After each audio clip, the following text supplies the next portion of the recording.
नमस्कार बच्चों।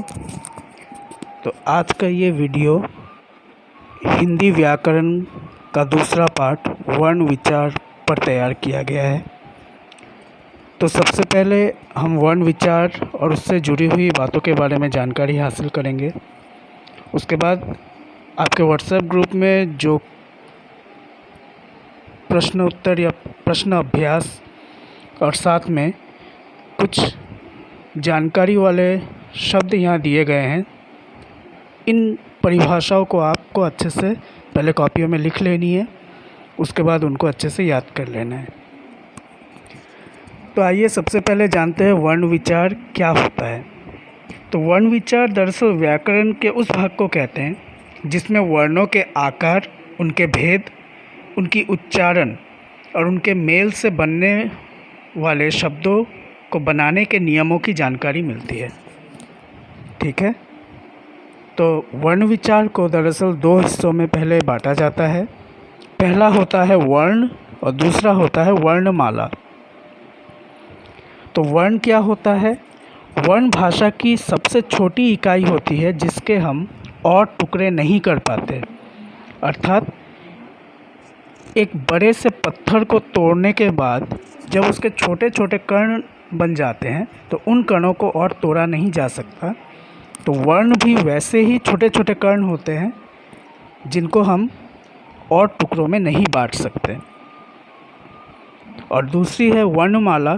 तो इन्हीं वर्णों के व्यवस्थित समूह को हम वर्णमाला कहते हैं। अर्थात जब इन्हीं वर्णों को सटीक ढंग से लिखकर या तैयार रखा जाता है उसी को हम वर्णमाला कहते हैं। हिंदी में परंपरागत रूप से 44 अर्थात 44 वर्ण हैं। तो वर्णों को पुनः दो हिस्सों में बांटा गया है। एक है स्वर वर्ण, दूसरा है व्यंजन वर्ण।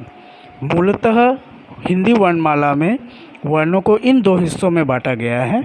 इसके अलावा और भी 3 भाग हैं जिनके बारे में भी हम जानेंगे। तो सबसे पहले स्वर की बात करते हैं। तो हमें जानना है कि स्वर किसे कहते हैं। तो स्वर वर्ण ऐसे वर्ण हैं जिन्हें बिना किसी दूसरे वर्ण की सहायता से बोला जा सकता है। ये संख्या में 11 होते हैं। अर्थात अ से लेकर औ तक स्वर वर्ण होते हैं। और दूसरा है व्यंजन वर्ण।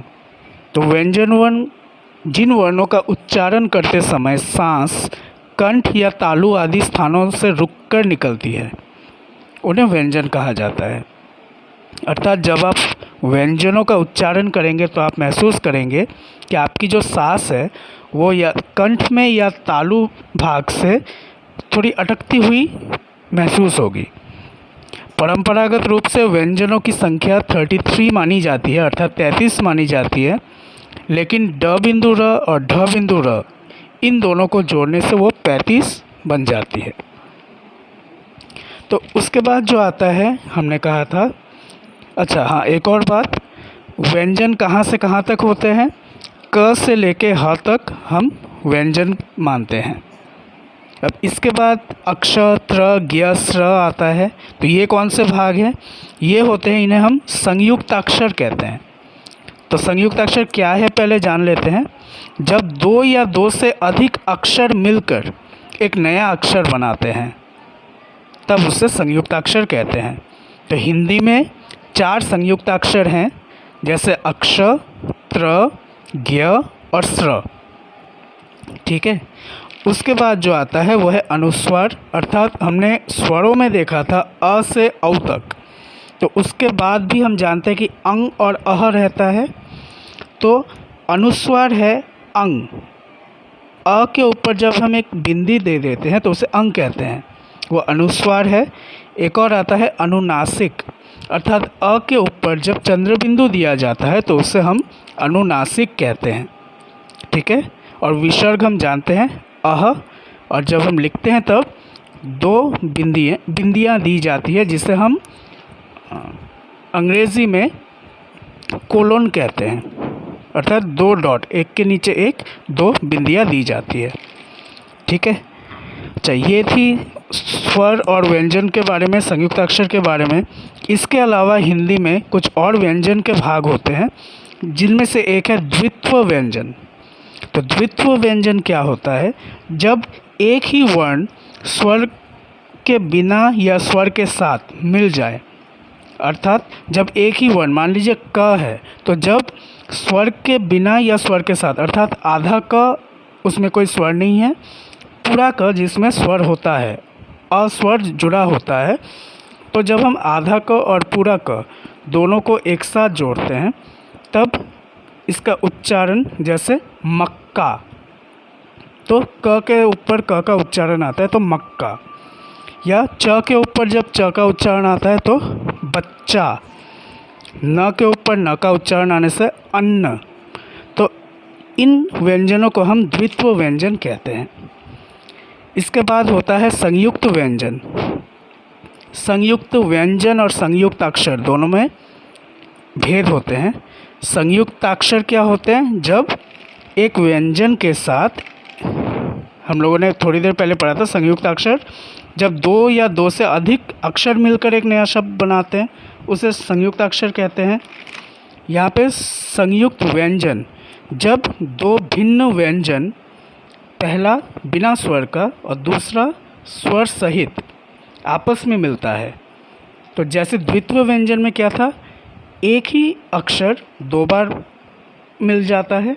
यहाँ पे दो अलग अलग अक्षर एक साथ मिलते हैं, जैसे आधा क और ख, तो इसका उच्चारण जैसे मक्खी, म आधा क, ख में बड़ी की मात्रा, या मच्छर, तो आधा च और छ, तो ये दो अलग अलग अक्षर हैं, दो अलग अलग व्यंजन हैं, इनको एक साथ जोड़कर हम संयुक्त व्यंजन बनाते हैं। ठीक है। और इस पाठ का जो आखिरी भाग है वो है वर्ण विच्छेद। तो वर्ण विच्छेद क्या है, हम लोग पहले भी क्लास में कर चुके हैं। तो वर्ण विच्छेद जब किसी शब्द के वर्णों को हम अलग अलग करके लिखते हैं तो उसे वर्ण विच्छेद कहते हैं। जैसे घर एक शब्द है, तो इस शब्द को अगर हम तोड़ेंगे तो कैसे तोड़ेंगे? घ के नीचे हलंत अर्थात आधा घ, धन मतलब प्लस का साइन देके अ, तो आधा घ और अ मिलकर घ बनता है, और आधा र प्लस अ, तो आधा र और अ मिलकर र बनता है, तो घ र, घर। ऐसे करके आपके किताब के एक्सरसाइज में भी कुछ पार्ट हैं जिसको मैंने व्हाट्सएप ग्रुप में दे दिया है। तो अभी आपका जो काम है कि आप इन नोट्स को, जो आपको व्हाट्सएप ग्रुप में तस्वीरों के रूप में मिलेंगे, उनको अच्छे से आप पढ़िए, कॉपियों में लिख के उनको अच्छे से याद कर लीजिए, और जो अभ्यास व्हाट्सएप ग्रुप में दिए जा रहे हैं उनको भी कॉपियों में उतार के अच्छे से याद कर लेना है।